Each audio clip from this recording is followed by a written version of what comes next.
ಸ್ನೇಹಿತರೆ, ನಾನಿವತ್ತು ನಿಮಗೆ ಎಕ್ಸ್ಪ್ಲೇನ್ ಮಾಡ್ತಿರೋ ಮೂವಿ ಇತ್ತೀಚೆಗೆ ತಾನೇ ಬಿಡುಗಡೆಯಾಗಿರುವ ಮಿರೇಜ್ ಎಂಬ ಮಲಯಾಳಂ ಭಾಷೆಯ ಮಿಸ್ಟರಿ ಹಾಗೂ ಕ್ರೈಮ್ ಥ್ರಿಲ್ಲರ್ ಚಿತ್ರ. ನಾನು ಯಾವುದೇ ಮೂವಿಯ ಎಕ್ಸ್ಪ್ಲನೇಷನ್ ಸ್ಟಾರ್ಟ್ ಮಾಡೋದಕ್ಕೂ ಮುಂಚೆ ಅದರ ಕಾನ್ಸೆಪ್ಟ್ ಅನ್ನ ಹೇಳ್ತೀನಿ. ಆದ್ರೆ ಈ ಮೂವಿಯ ಕಾನ್ಸೆಪ್ಟ್ ಅನ್ನ ಹೇಳುವಂತ ಅವಶ್ಯಕತೆ ಇಲ್ಲ ಅನ್ಸುತ್ತೆ.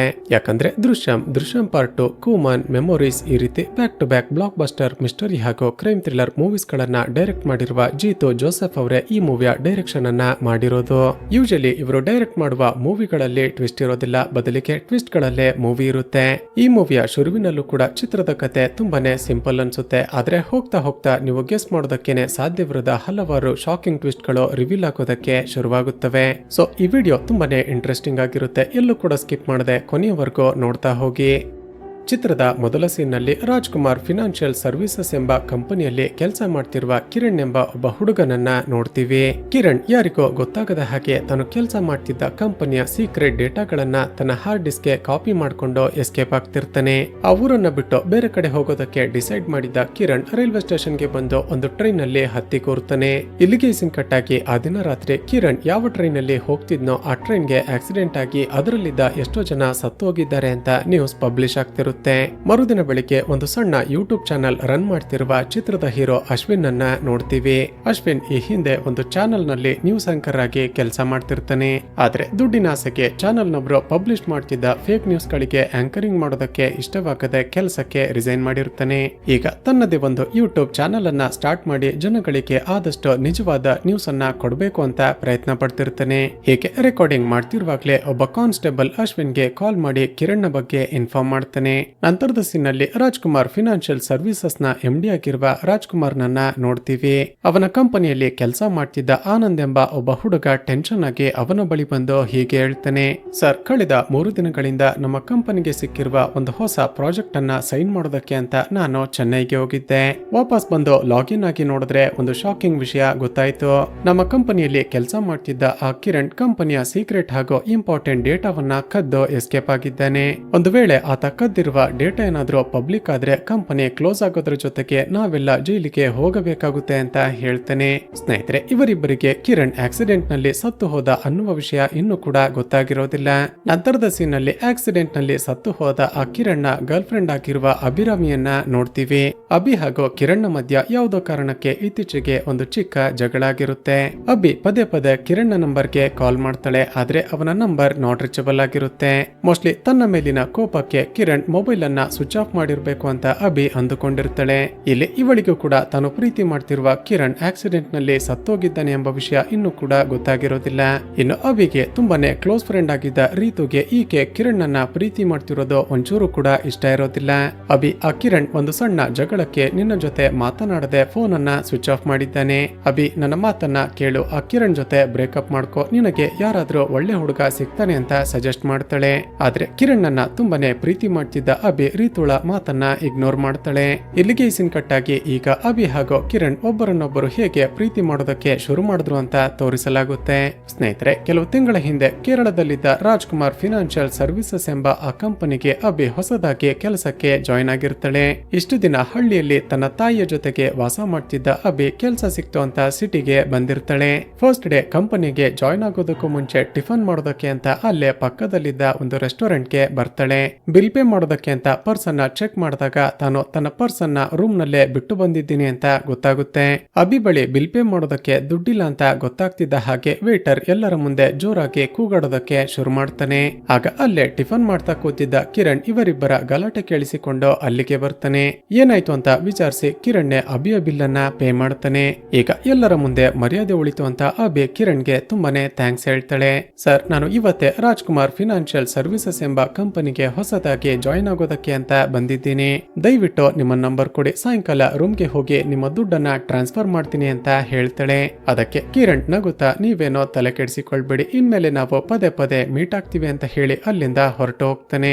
ಆತ ಯಾಕೆ ಆ ರೀತಿ ಹೇಳ್ದ ಅಂತ ಕಂಪನಿಗೆ ಹೋಗಿ ಜಾಯಿನ್ ಆದಾಗ್ಲೇ ಅಭಿಗೆ ಗೊತ್ತಾಗಿರುತ್ತೆ ಕಿರಣ್ ಕೂಡ ಅದೇ ಕಂಪನಿಯಲ್ಲೇ ಕೆಲಸ ಮಾಡ್ತಿದ್ದಾನೆ ಅಂತ. ಹೀಗೆ ಅಂದಿನಿಂದ ಫ್ರೆಂಡ್ಸ್ ಆದ ಇಬ್ಬರು ದಿನಗಳು ಕಳೆದ ಹಾಗೆ ಒಬ್ಬರನ್ನೊಬ್ಬರು ಇಷ್ಟಪಟ್ಟು ಪ್ರೀತಿ ಮಾಡೋದಕ್ಕೆ ಶುರು ಮಾಡಿರ್ತಾರೆ. ಈಗ ಕಳೆದ 2-3 ದಿನಗಳಿಂದ ಕಿರಣ್ ಕಾಣಿಸ್ತಿಲ್ಲ ಅಂತ ಅಭಿಗೆ ತುಂಬಾನೇ ಟೆನ್ಷನ್ ಆಗುತ್ತೆ. ಒಂದು ವೇಳೆ ಕಿರಣ್ಗೆ ಏನಾದ್ರೂ ಹೆಚ್ಚು ಕಮ್ಮಿ ಆಗಿರ್ಬೋದಾ ಅಂತ ಭಯ ಆಗಿ ತಕ್ಷಣ ತನ್ನ ಫ್ರೆಂಡ್ ಜೊತೆ ಪೊಲೀಸ್ ಸ್ಟೇಷನ್ಗೆ ಹೋಗಿ ಕಂಪ್ಲೇಂಟ್ ಕೊಡ್ತಾಳೆ. ಈಕೆ ಕಂಪ್ಲೇಂಟ್ ಪಡೆದುಕೊಂಡ ಪೊಲೀಸರು ಏನಾದ್ರೂ ಇನ್ಫಾರ್ಮೇಶನ್ ಸಿಕ್ಕರೆ ತಕ್ಷಣ ಇನ್ಫಾರ್ಮ್ ಮಾಡ್ತೀವಿ ಅಂತ ಹೇಳಿ ಅಲ್ಲಿಂದ ಕಳುಹಿಸಿ ಕೊಡ್ತಾರೆ. ಸ್ನೇಹಿತರೆ, ಈಗಾಗಲೇ ಕಿರಣ್ ಆ ಟ್ರೈನ್ ಆಕ್ಸಿಡೆಂಟ್ ನಲ್ಲಿ ಸತ್ತು ಹೋಗಿ 2 ದಿನಗಳು ಕಳೆದು ಹೋಗಿರುತ್ತವೆ. ಪೊಲೀಸರು ಕಿರಣ್ ನ ಮಿಸ್ಸಿಂಗ್ ಕಂಪ್ಲೇಂಟ್ ಅನ್ನ ಎಲ್ಲ ಕಡೆ ಚೆಕ್ ಮಾಡ್ತಿದ್ದಾಗ ಟ್ರೈನ್ ಆಕ್ಸಿಡೆಂಟ್ ನಲ್ಲಿ ಸತ್ತು ಹೋದ ಡೆಡ್ ಬಾಡಿಗಳ ಬಳಿ ಅವನ ಐಡೆಂಟಿ ಕಾರ್ಡ್ ಹಾಗೂ ಪರ್ಸ್ ಸಿಕ್ಕಿರುತ್ತೆ. ತಕ್ಷಣ ಪೊಲೀಸರು ಈ ವಿಷಯವನ್ನ ಕಾಲ್ ಮಾಡಿ ಇನ್ಫಾರ್ಮ್ ಮಾಡ್ತಾರೆ ಹಾಗೂ ಕಿರಣ್ ನ ಡೆಡ್ ಬಾಡಿಯನ್ನ ಐಡೆಂಟಿಫೈ ಮಾಡೋದಕ್ಕೆ ಮಾರ್ಚರಿಗೆ ಬನ್ನಿ ಅಂತ ಕರೀತಾರೆ. ಈ ವಿಷಯ ಗೊತ್ತಾಗ್ತಿದ್ದ ಹಾಗೆ ಅಭಿ ತುಂಬಾನೇ ಎಮೋಷನಲ್ ಆಗಿ ಅಳೋದಕ್ಕೆ ಶುರು ಮಾಡ್ತಾಳೆ. ತಕ್ಷಣ ಮಾರ್ಚರಿಗೆ ಹೋಗಿ ಚೆಕ್ ಮಾಡಿದ್ರೆ ಕಿರಣ್ ನ ಡೆಡ್ ಬಾಡಿ ಐಡೆಂಟಿಫೈ ಮಾಡೋದಕ್ಕೂ ಸಾಧ್ಯವಾಗದಷ್ಟು ಛಿದ್ರವಾಗಿರುತ್ತೆ. ಈ ಕಡೆ IMD ರಾಜ್ಕುಮಾರ್ ತನ್ನ ಕಂಪನಿಯಲ್ಲಿ ಕೆಲಸ ಮಾಡ್ತಿದ್ದ ಒಂದು ರೀತಿ ರೌಡಿ ಕ್ಯಾರೆಕ್ಟರ್ ನ ವ್ಯಕ್ತಿಯಾಗಿದ್ದ ರಿಯಾಜ್ ನನ್ನ ಕರೆದು ಹೀಗೆ ಹೇಳ್ತಾನೆ, ಆ ಕಿರಣ್ ಸಾಯೋದಕ್ಕೂ ಮುಂಚೆ ನನ್ನ ಕಂಪನಿಯ ಕಾನ್ಫಿಡೆನ್ಷಿಯಲ್ ಹಾಗೂ ಇಂಪಾರ್ಟೆಂಟ್ ಡೇಟಾವನ್ನ ಹಾರ್ಡ್ ಡಿಸ್ಕ್ ಗೆ ಕಾಪಿ ಮಾಡ್ಕೊಂಡು ಎಸ್ಕೇಪ್ ಆಗಿದ್ದ. ಈಗ ಆ ಕಿರಣ್ ಏನೋ ಆಕ್ಸಿಡೆಂಟ್ ನಲ್ಲಿ ಸತ್ತು ಹೋದ. ಆದ್ರೆ ಅವನ ಬಳಿ ಇರುವ ಹಾರ್ಡ್ ಡಿಸ್ಕ್ ಏನಾಯ್ತು ಅಂತ ಗೊತ್ತಾಗ್ತಿಲ್ಲ. ವಿಚಾರಿಸಿದಾಗ ಕಿರಣ್ಗೆ ಅಭಿ ಎಂಬ ಒಬ್ಬಳು ಲವರ್ ಇದ್ದಾಳೆ ಅಂತ ಗೊತ್ತಾಯ್ತು. ಒಂದು ವೇಳೆ ಆ ಕಿರಣ್ ಸಾಯೋದಕ್ಕೂ ಮುಂಚೆ ನನ್ನ ಕಂಪನಿಯ ಡೇಟಾವನ್ನ ಅಭಿಗೆ ಕೊಟ್ಟಿರೋದಕ್ಕೆ ಚಾನ್ಸ್ ಇದೆ. ರಿಯಾಜ್ ಅದೇನ್ ಮಾಡ್ತೀಯೋ ಗೊತ್ತಿಲ್ಲ, ನನ್ನ ಕಂಪನಿಯ ಯಾವ ಡೇಟಾ ಕೂಡ ಹೊರಗಡೆ ಬಾರದ ಹಾಗೆ ನೋಡ್ಕೊ ಅಂತ ಹೇಳ್ತಾನೆ. ಮತ್ತೊಂದು ಕಡೆ ಚಿತ್ರದ ಹೀರೋ ಅಶ್ವಿನ್ಗೂ ಕೂಡ ಕಿರಣ್ ಬಳಿ ಯಾವುದೋ ಇಂಪಾರ್ಟೆಂಟ್ ಡೇಟಾ ಇದೆ ಅಂತ ಇನ್ಫಾರ್ಮೇಶನ್ ಸಿಕ್ಕಿರುತ್ತೆ. ಆದ್ರೆ ಈಗ ಕಿರಣ್ ಸತ್ತೋದ ಅಂತ ಗೊತ್ತಾದ ನಂತರ ಅಭಿಯನ್ನ ಫಾಲೋ ಮಾಡ್ತಾ ಚಾನ್ಸ್ ಸಿಕ್ಕಾಗ ಆಕೆಯನ್ನ ಮಾತನಾಡಿಸ್ಬೇಕು ಅಂತ ವೇಟ್ ಮಾಡ್ತಿರ್ತಾನೆ. ಈ ಕಡೆ ಅಭಿ ಹಾಗೂ ರೀತು ಕಿರಣ್ ನ ಅಂತಿಮ ಸಂಸ್ಕಾರವನ್ನ ಮುಗಿಸಿ ಮನೆಗೆ ಬರ್ತಾರೆ. ಸ್ವಲ್ಪ ಸಮಯದ ನಂತರ ಇವಳ ಮನೆಗೆ SP ಆರ್ಮುಗಂ ಬರ್ತಾನೆ. ಏನ್ ವಿಷಯ ಅಂತ ವಿಚಾರಿಸಿದಾಗ, ನಿನ್ನ ಬಾಯ್ ಫ್ರೆಂಡ್ ಕಿರಣ್ ಸಾಯೋದಕ್ಕೂ ಮುಂಚೆ ನಿನಗೆ ಯಾವ್ದಾದ್ರು ಹಾರ್ಡ್ ಡಿಸ್ಕ್ ಅನ್ನ ಕೊಟ್ಟಿದ್ನ? ಅದಕ್ಕೆ ಅಭಿ, ಸರ್ ಯಾವ್ದ್ರ ಬಗ್ಗೆ ಕೇಳ್ತಿದ್ದೀರಾ, ನನಗೆ ಯಾವ ಹಾರ್ಡ್ ಡಿಸ್ಕ್ ಬಗ್ಗೆ ಕೂಡ ಗೊತ್ತಿಲ್ಲ ಅಂತ ಹೇಳ್ತಾಳೆ. ಈಗ ಆರ್ಮುಗಂನ ಮಾತುಗಳಿಂದ ನಮಗೆ ಗೊತ್ತಾಗೋದೇನಂದ್ರೆ ಕಿರಣ್ ಸಾಯೋದಕ್ಕೂ ಮುಂಚೆ ಇವನಿಗೆ ಇನ್ಫಾರ್ಮರ್ ಆಗಿ ಕೆಲಸ ಮಾಡ್ತಿದ್ದ ಅಂತ. ರಾಜ್ಕುಮಾರ್ನ ಕಂಪನಿಯಲ್ಲಿ ನಡೀತಿದ್ದ ಎಲ್ಲ ಇಲ್ಲಿಗಲ್ ಆಕ್ಟಿವಿಟೀಸ್ ಗಳ ಬಗ್ಗೆ ಕಿರಣ್ ಆಗಾಗ ಆರ್ಮುಗಂಗೆ ಇನ್ಫಾರ್ಮ್ ಮಾಡ್ತಿರ್ತಾನೆ. ಆ ದಿನ ಕಿರಣ್ ಸಾಯೋದಕ್ಕೂ ಮುಂಚೆ ಕಂಪನಿಯ ಇಂಪಾರ್ಟೆಂಟ್ ಹಾಗೂ ಕಾನ್ಫಿಡೆನ್ಷಿಯಲ್ ಡೇಟಾವನ್ನ ಹಾರ್ಡ್ ಡಿಸ್ಕ್ ಗೆ ಕಾಪಿ ಮಾಡಿಕೊಂಡಿದ್ದೀನಿ ಅಂತ ಇನ್ಫಾರ್ಮ್ ಮಾಡಿರ್ತಾನೆ. ಆದ್ರೆ ಆ ಡೇಟಾವನ್ನ ಆರ್ಮುಗಂಗೆ ಹ್ಯಾಂಡ್ ಓವರ್ ಮಾಡ್ಬೇಕು ಅನ್ನೋಷ್ಟರಲ್ಲೇ ಕಿರಣ್ ಆಕ್ಸಿಡೆಂಟ್ ನಲ್ಲಿ ಸತ್ತೋಗಿರ್ತಾನೆ. ಅಭಿಯನ್ನೇ ಫಾಲೋ ಮಾಡ್ತಿದ್ದ ಅಶ್ವಿನ್ ಆರ್ಮುಗಂ ಅಲ್ಲಿಂದ ಹೋದ ನಂತರ ಮನೆಗೆ ಬರ್ತಾನೆ. ತನ್ನ ಬಗ್ಗೆ ಪರಿಚಯ ಮಾಡಿಕೊಂಡು ಕಿರಣ್ ಬಳಿ ಇದ್ದ ಆ ಹಾರ್ಡ್ ಡಿಸ್ಕ್ ಬಗ್ಗೆ ಈತ ಕೂಡ ಎನ್ಕ್ವೈರಿ ಮಾಡ್ತಾನೆ. ಈಗ ಒಬ್ಬೊಬ್ಬರೇ ಕಿರಣ್ ಅನ್ನ ಕೇಳಿಕೊಂಡು ಬರ್ತಿರೋದನ್ನ ನೋಡಿದ ಅಭಿ ಹಾಗೂ ರಿತುಗೆ ತಲೆ ಕೆಡುತ್ತೆ. ಅಷ್ಟಕ್ಕೂ ನೀವೆಲ್ಲ ಯಾರು, ಕಿರಣ್ ಬಳಿ ಇದ್ದ ಆ ಹಾರ್ಡ್ ಡಿಸ್ಕ್ ನಲ್ಲಿ ಅಂತದ್ದು ಏನಿತ್ತು ಅಂತ ವಿಚಾರಿಸ್ತಾಳೆ. ಆದ್ರೆ ಅಶ್ವಿನ್ಗೂ ಕೂಡ ಕಿರಣ್ ಬಳಿ ಇದ್ದ ಆ ಹಾರ್ಡ್ ಡಿಸ್ಕ್ ನಲ್ಲಿ ಏನಿತ್ತು ಅಂತ ಎಕ್ಸಾಕ್ಟ್ ಆಗಿ ಗೊತ್ತಿರೋದಿಲ್ಲ. ಮೊದಲೇ ಎಮೋಷನಲ್ ಆಗಿದ್ದ ಅಭಿಯನ್ನ ನೋಡಿದ ರೀತು ಈಗ ಕಿರಣ್ ಬಗ್ಗೆ ನಾವೇನು ಕೂಡ ಮಾತನಾಡುವಂತ ಸಿಚುವೇಶನ್ ಅಲ್ಲಿ ಇಲ್ಲ ಅಂತ ಅಶ್ವಿನ್ ಅನ್ನ ಅಲ್ಲಿಂದ ಕಳಿಸ್ತಾಳೆ. ನಂತರ ಆಫೀಸ್ ನಲ್ಲಿ ಒಂದು ಇಂಪಾರ್ಟೆಂಟ್ ಕೆಲಸ ಇತ್ತು ಅಂತ ರೀತು ಆಫೀಸ್ಗೆ ಹೋಗ್ತಾಳೆ. ಮತ್ತೊಂದು ಕಡೆ ಅಲ್ಲಿಂದ ಹೋಗಿ ಅಂತ ಹೇಳಿದ್ರು ಕೂಡ ಅಶ್ವಿನ್ ಅಲ್ಲೇ ಬಚ್ಚಿಟ್ಟುಕೊಂಡು ಅಭಿಯನ್ನ ಅಬ್ಸರ್ವ್ ಮಾಡ್ತಿರ್ತಾನೆ. ಸ್ವಲ್ಪ ಸಮಯದ ನಂತರ ಅಭಿ ಮನೆಯಲ್ಲಿ ಒಬ್ಬಳೇ ಇದ್ದಾಳೆ ಅಂತ ಗೊತ್ತಾಗ್ತಿದ್ದ ಹಾಗೆ ರಿಯಾಜ್ ಮನೆಗೆ ಬಂದು ಆಕೆಗೆ ಸರಿಯಾಗಿ ಹೊಡೆದು ಆ ಹಾರ್ಡ್ ಡಿಸ್ಕ್ ಎಲ್ಲಿದೆ ಅಂತ ವಿಚಾರಿಸ್ತಾನೆ. ಅಭಿ ಅವನಿಗೂ ಕೂಡ, ಸರ್ ನನ್ನ ಮಾತನ್ನ ನಂಬಿ, ನಿಜವಾಗಿಯೂ ಕಿರಣ್ ಬಳಿ ಇದ್ದ ಆ ಹಾರ್ಡ್ ಡಿಸ್ಕ್ ಎಲ್ಲಿದೆ ಅಂತ ಗೊತ್ತಿಲ್ಲ, ಅದರ ಬಗ್ಗೆ ಕಿರಣ್ ನನ್ನ ಬಳಿ ಏನು ಕೂಡ ಹೇಳಿಲ್ಲ ಅಂತ ಅಳುತ್ತಾ ಹೇಳ್ತಾಳೆ. ಆ ರಿಯಾಜ್ ಅಭಿಗೆ ಸರಿಯಾಗಿ ಹೊಡೆದು ಟಾರ್ಚರ್ ಮಾಡಿ ವಿಚಾರಿಸ್ತಿರೋದನ್ನ ಕಿಟಕಿ ಮೂಲಕ ಅಶ್ವಿನ್ ನೋಡ್ತಾನೆ. ತಕ್ಷಣ ಅಭಿಯನ್ನ ಕಾಪಾಡೋದಕ್ಕೆ ತಾನೇ ಮನೆ ಓನರ್ ರೀತಿ ನಾಟಕ ಮಾಡ್ತಾ ಡೋರ್ ಬೆಲ್ ಅನ್ನ ಪ್ರೆಸ್ ಮಾಡ್ತಾನೆ. ನಿಜವಾಗಿಯೂ ಮನೆ ಓನರೇ ಬಂದ ಅಂದುಕೊಂಡ ರಿಯಾಜ್ ತಕ್ಷಣವೇ ಅಲ್ಲಿಂದ ಎಸ್ಕೇಪ್ ಆಗ್ತಾನೆ. ಈಗ ಅಶ್ವಿನ್ ಸಮಯಕ್ಕೆ ಸರಿಯಾಗಿ ಬಂದು ತನ್ನನ್ನ ಕಾಪಾಡಿದಕ್ಕೆ ಅಭಿ ತುಂಬಾನೇ ಥ್ಯಾಂಕ್ಸ್ ಹೇಳ್ತಾಳೆ. ಮೇಡಮ್, ಕಿರಣ್ ಬಳಿ ಇದ್ದ ಆ ಡೇಟಾ ಮೋಸ್ಟ್ಲಿ ನಿಮ್ಮ ಬಳಿ ಇರಬೇಕು ಅಂತ ತುಂಬಾ ಜನ ನಿಮ್ಮನ್ನ ಟಾರ್ಗೆಟ್ ಮಾಡ್ತಿದ್ದಾರೆ. ಆದ್ರೆ ಕಿರಣ್ ಕಲೆಕ್ಟ್ ಮಾಡಿದ ಆ ಡೇಟಾ ನಿಜವಾಗಿಯೂ ನಿಮ್ಮ ಬಳಿ ಇಲ್ಲ ಅಂತ ನನಗೆ ಕನ್ಫರ್ಮ್ ಆಯ್ತು. ಮೇಡಮ್, ಕಿರಣ್ ಬಳಿ ಇದ್ದ ಆ ಹಾರ್ಡ್ ಡಿಸ್ಕ್ ಏನಾಯ್ತು ಅಂತ ಪತ್ತೆ ಮಾಡೋದಕ್ಕೆ ನಾನು ನಿಮಗೆ ಸಹಾಯ ಮಾಡ್ತೀನಿ. ಅದರಿಂದಾಗಿ ನಿಮಗೂ ಹೆಲ್ಪ್ ಆಗುತ್ತೆ, ಜೊತೆಗೆ ನನಗೂ ಕೂಡ ನ್ಯೂಸ್ ಅನ್ನ ಪಬ್ಲಿಷ್ ಮಾಡೋದಕ್ಕೆ ಕಂಟೆಂಟ್ ಸಿಗುತ್ತೆ ಅಂತ ಹೇಳ್ತಾನೆ. ಅಭಿ ಕೂಡ ಸರಿ ಅಂತ ಒಪ್ಪಿಕೊಳ್ತಾಳೆ. ನಂತರ ಅಭಿ ರೀತುಳನ್ನ ಕರೆದುಕೊಂಡು ಆರ್ಮುಗಂ ಬಳಿಗೆ ಹೋಗ್ತಾಳೆ. ಸರ್, ನೀವು ಕೇಳ್ತಿದ್ದ ಕಿರಣ್ ಕಲೆಕ್ಟ್ ಮಾಡಿರುವ ಆ ಡೇಟಾವನ್ನ ಫೈಂಡ್ ಔಟ್ ಮಾಡೋದಕ್ಕೆ ನಾವು ಪ್ರಯತ್ನ ಪಡ್ತೀವಿ. ಆದ್ರೆ ರಾಜ್ಕುಮಾರ್ನಿಂದಾಗಿ ನಮ್ಮ ಪ್ರಾಣಕ್ಕೆ ಅಪಾಯ ಇದೆ. ನೀವು ನಮಗೆ ಪ್ರೊಟೆಕ್ಷನ್ ಕೊಡೋದಾದ್ರೆ ಕಿರಣ್ ಬಳಿ ಇದ್ದ ಆ ಹಾರ್ಡ್ ಡಿಸ್ಕ್ ಏನಾಯ್ತು ಅಂತ ನಾವು ಪತ್ತೆ ಮಾಡ್ತೀವಿ ಅಂತ ಹೇಳ್ತಾರೆ. ಅದಕ್ಕೆ ಆರ್ಮುಗಂ ಹೇಳ್ತಾನೆ, ಸರಿ, ನನ್ನ ಡಿಪಾರ್ಟ್ಮೆಂಟ್ ನಿಂದ ಒಬ್ಬ ಸಬ್ ಇನ್ಸ್ಪೆಕ್ಟರ್ ಯಾವಾಗ್ಲೂ ನಿಮಗೆ ಪ್ರೊಟೆಕ್ಷನ್ ಕೊಡ್ತಿರ್ತಾನೆ. ಅದನ್ನು ಮೀರಿ ನಿಮಗೇನಾದ್ರೂ ತೊಂದರೆ ಆದ್ರೆ ತಕ್ಷಣ ನನ್ನನ್ನ ಕಾಂಟ್ಯಾಕ್ಟ್ ಮಾಡಿ ಅಂತ ಹೇಳ್ತಾನೆ. ಸರಿ ಅಂತ ತಕ್ಷಣ ಅಭಿ ಹಾಗೂ ರೀತು ಕಿರಣ್ ಸ್ಟೇ ಮಾಡಿದ್ದ ಅವನ ರೂಮ್ಗೆ ಹೋಗಿ ಅಲ್ಲೇನಾದ್ರೂ ಕ್ಲೂಗಳು ಸಿಗುತ್ತಾ ಅಂತ ಚೆಕ್ ಮಾಡ್ತಾರೆ. ಎಷ್ಟೇ ಹುಡುಕಿದ್ರು ಕಿರಣ್ ನ ರೂಮ್ ನಲ್ಲಿ ಹಾರ್ಡ್ ಡಿಸ್ಕ್ ಆಗ್ಲಿ ಅಥವಾ ಪೆನ್ ಡ್ರೈವ್ ಆಗ್ಲಿ ಇವರಿಗೆ ಸಿಗೋದಿಲ್ಲ. ಆದ್ರೆ ಆತ ಆಫೀಸ್ ವರ್ಕ್ ಗೆ ಯೂಸ್ ಮಾಡ್ತಿದ್ದ ಅವನ ಟೇಬಲ್ ಅನ್ನ ಚೆಕ್ ಮಾಡ್ತಿದ್ದಾಗ ಒಂದು ಸೀಕ್ರೆಟ್ ಡ್ರಾಯರ್ ಇರೋದನ್ನ ನೋಡ್ತಾರೆ. ತಕ್ಷಣ ಆ ಡ್ರಾಯರ್ ಅನ್ನ ಕಷ್ಟಪಟ್ಟು ಓಪನ್ ಮಾಡಿ ನೋಡಿದ್ರೆ ಅದರ ಒಳಗಡೆ ಒಂದು ಕೀ ಸಿಗುತ್ತೆ. ಒಂದು ವೇಳೆ ಇದೇನಾದ್ರೂ ಬ್ಯಾಂಕ್ ಲಾಕರ್ ನ ಬೀಗ ಇರಬಹುದಾ ಅಂತ ತಕ್ಷಣ ಕಿರಣ್ ನ ಅಕೌಂಟ್ ಗಳಿದ್ದ ಬ್ಯಾಂಕ್ ಗಳಿಗೆ ಹೋಗಿ ವಿಚಾರಿಸ್ತಾರೆ. ಹಲವಾರು ಬ್ಯಾಂಕ್ ಗಳನ್ನ ಸುತ್ತಾಡಿದ ನಂತರ ಇವರಿಗೆ ಕನ್ಫರ್ಮ್ ಆಗುತ್ತೆ ಇದು ಬ್ಯಾಂಕ್ ಲಾಕರ್ ನ ಬೀಗ ಅಲ್ಲ ಅಂತ. ನಂತರ ಅಶ್ವಿನ್ ಬಳಿ ಹೋಗಿ ಈ ಬೀಗವನ್ನ ತೋರಿಸಿದಾಗ ಆತ ಇಂಟರ್ನೆಟ್ ನಲ್ಲಿ ಸರ್ಚ್ ಮಾಡ್ತಾನೆ. ಆಗ ಗೊತ್ತಾಗೋದೇನಂದ್ರೆ ಆ ರೀತಿಯ ಬೀಗವನ್ನ ರೈಲ್ವೆ ಸ್ಟೇಷನ್ ನ ಲಾಕರ್ ಗಳಿಗೆ ಯೂಸ್ ಮಾಡ್ತಾರೆ ಅಂತ. ಆ ಕೀ ಮೇಲಿದ್ದ ಸೀರಿಯಲ್ ನಂಬರ್ ಅನ್ನ ಎಂಟರ್ ಮಾಡಿ ಚೆಕ್ ಮಾಡಿದಾಗ ಗೊತ್ತಾಗುತ್ತೆ ಅದು ಯಾವ ರೈಲ್ವೆ ಸ್ಟೇಷನ್ ನ ಲಾಕರ್ ನದ್ದು ಅಂತ. ತಕ್ಷಣ ಆ ರೈಲ್ವೆ ಸ್ಟೇಷನ್ ಗೆ ಹೋಗಿ ಲಾಕರ್ ಅನ್ನ ಓಪನ್ ಮಾಡಿ ಚೆಕ್ ಮಾಡ್ತಾರೆ. ಆದ್ರೆ ಅದರ ಒಳಗಡೆ ಯಾವುದೇ ಹಾರ್ಡ್ ಡಿಸ್ಕ್ ಇರೋದಿಲ್ಲ. ಆದ್ರೆ ಒಂದಷ್ಟು ದುಡ್ಡು ಹಾಗೂ ಕೆಲವು ಫೋಟೋಗಳು ಇರುತ್ತವೆ.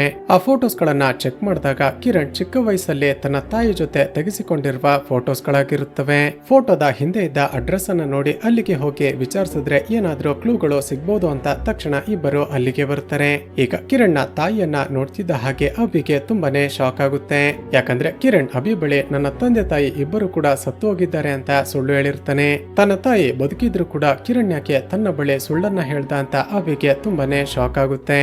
ಕಿರಣ್ ನ ತಾಯಿಯನ್ನ ಇಂಡೈರೆಕ್ಟ್ ಆಗಿ ವಿಚಾರಿಸ್ತಾರೆ. ಆದ್ರೆ ಆಕೆಗೂ ಕೂಡ ತನ್ನ ಮಗನ ಬಗ್ಗೆ ಯಾವುದೇ ಇನ್ಫಾರ್ಮೇಶನ್ ಗೊತ್ತಿರೋದಿಲ್ಲ.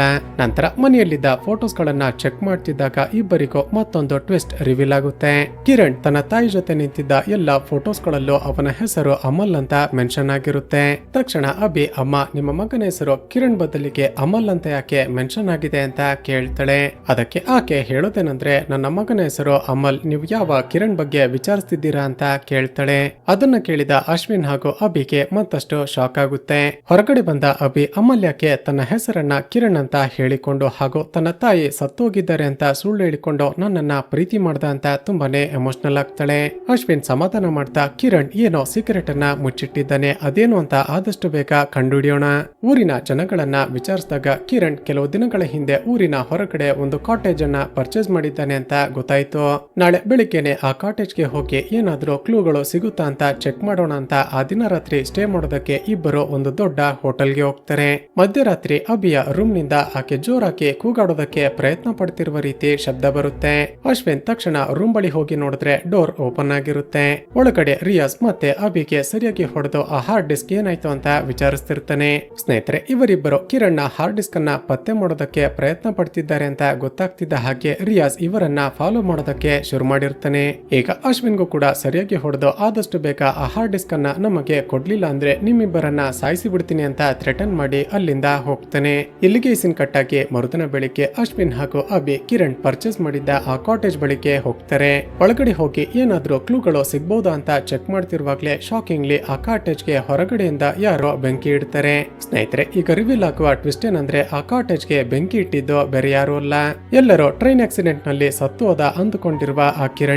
ಒಳಗಡೆ ಇದ್ದ ಅಭಿ ಹಾಗೂ ಅಶ್ವಿನ್ ತುಂಬಾನೇ ಕಷ್ಟಪಟ್ಟು ತಮ್ಮ ಪ್ರಾಣವನ್ನ ಬಚಾವ್ ಮಾಡ್ಕೊಂಡು ಹೊರಗಡೆ ಬರ್ತಾರೆ.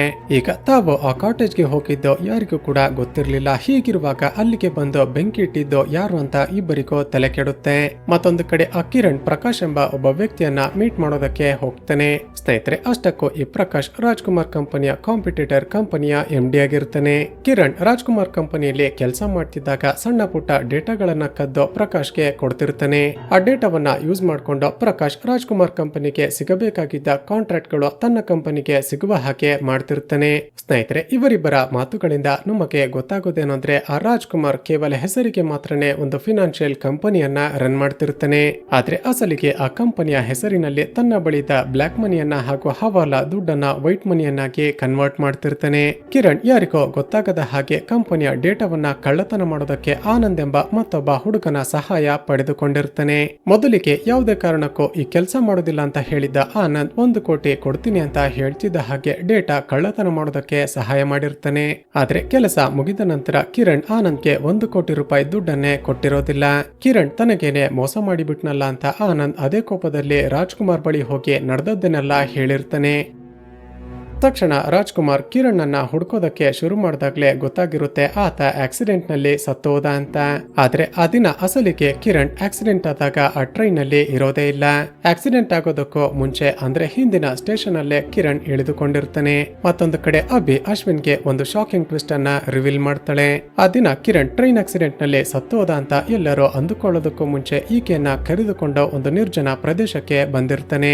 ಇಷ್ಟೊತ್ತಲ್ಲಿ ಎಲ್ಲಿಗೆ ಕರೆದುಕೊಂಡು ಹೋಗ್ತಿದ್ಯಾ ಅಂತ ವಿಚಾರಿಸಿದಾಗ ಪೊಲೀಸರು ಬರೋದಕ್ಕೆ ಹೇಳಿದ್ದಾರೆ ಅಂತ ಸುಳ್ಳು ಹೇಳಿರ್ತಾನೆ. ಆದ್ರೆ ಅವನ ನಡವಳಿಕೆ ನೋಡ್ತಿದ್ದ ಹಾಗೇನೆ ಅಭಿಗೆ ಗೊತ್ತಾಗಿರುತ್ತೆ ಆತ ತನ್ನನ್ನ ಕೊಲೆ ಮಾಡೋದಕ್ಕೆ ಕರೆದುಕೊಂಡು ಬಂದಿದ್ದಾನೆ ಅಂತ.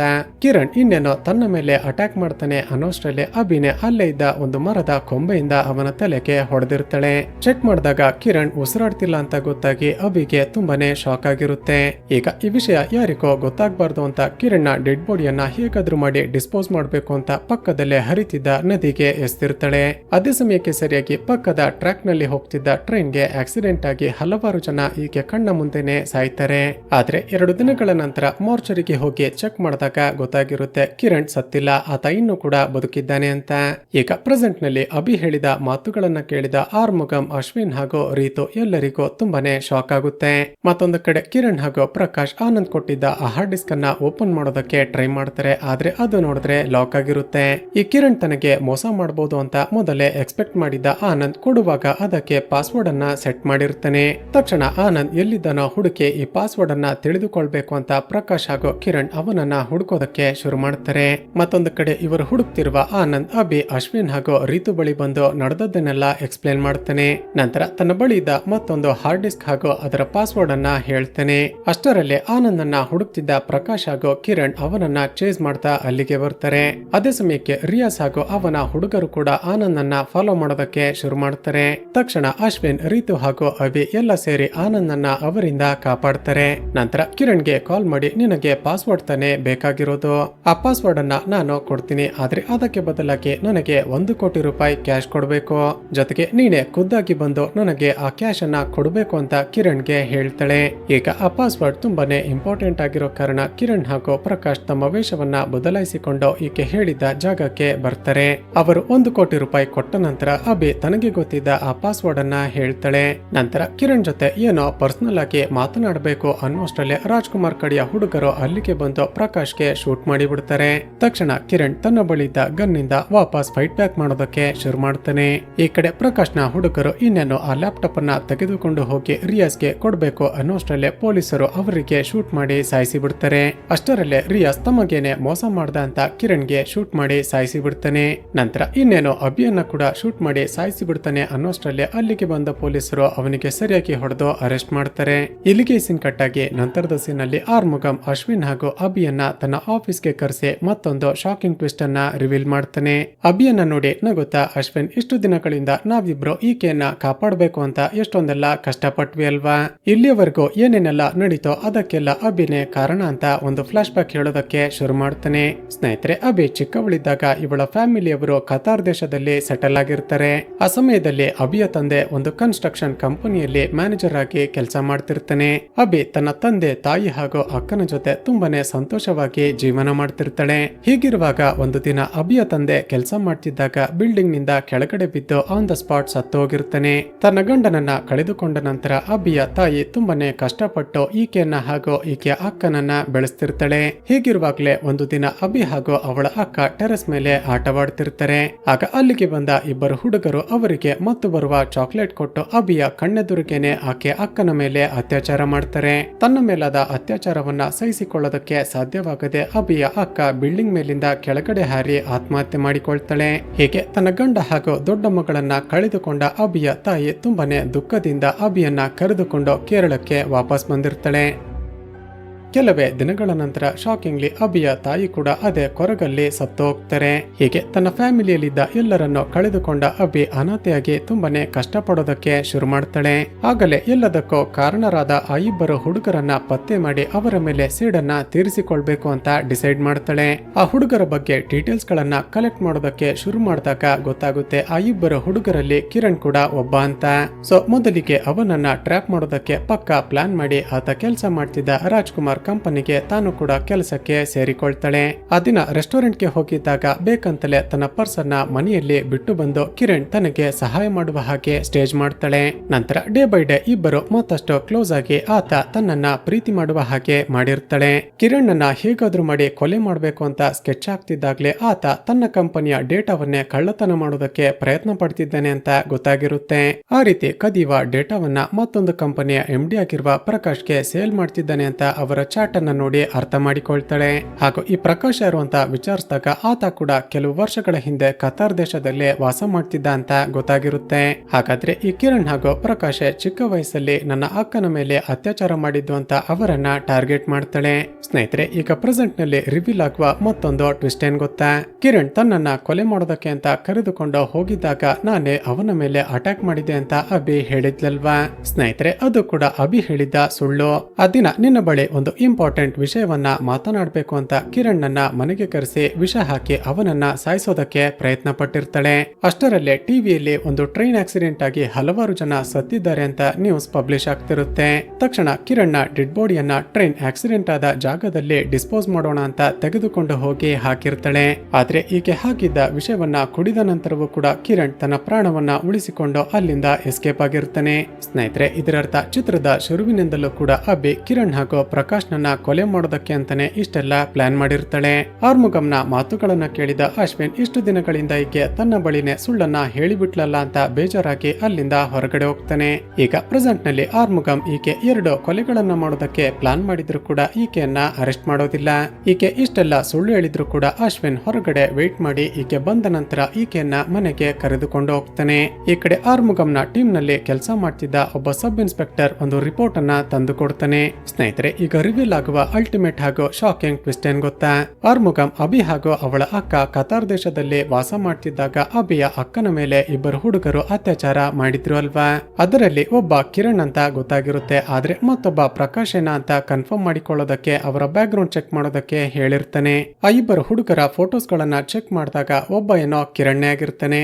ಆದ್ರೆ ಅವನ ಜೊತೆ ಇದ್ದ ಮತ್ತೊಬ್ಬ ಹುಡುಗ ಪ್ರಕಾಶ್ ಅಲ್ಲ, ಶಾಕಿಂಗ್ಲಿ ಚಿತ್ರದ ಹೀರೋ ಆಗಿರುವ ಅಶ್ವಿನ್ನೇ. ಶಾಕ್ ಆದ ಆರ್ಮುಗಂ ತಕ್ಷಣವೇ ಅಭಿಗೆ ಕಾಲ್ ಮಾಡಿ ಪಕ್ಕಕ್ಕೆ ಬಂದು ಮಾತನಾಡೋದಕ್ಕೆ ಹೇಳ್ತಾನೆ. ಅಭಿ, ನಾನು ಹೇಳೋದನ್ನ ಕರೆಕ್ಟ್ ಆಗಿ ಕೇಳಿಸ್ಕೋ.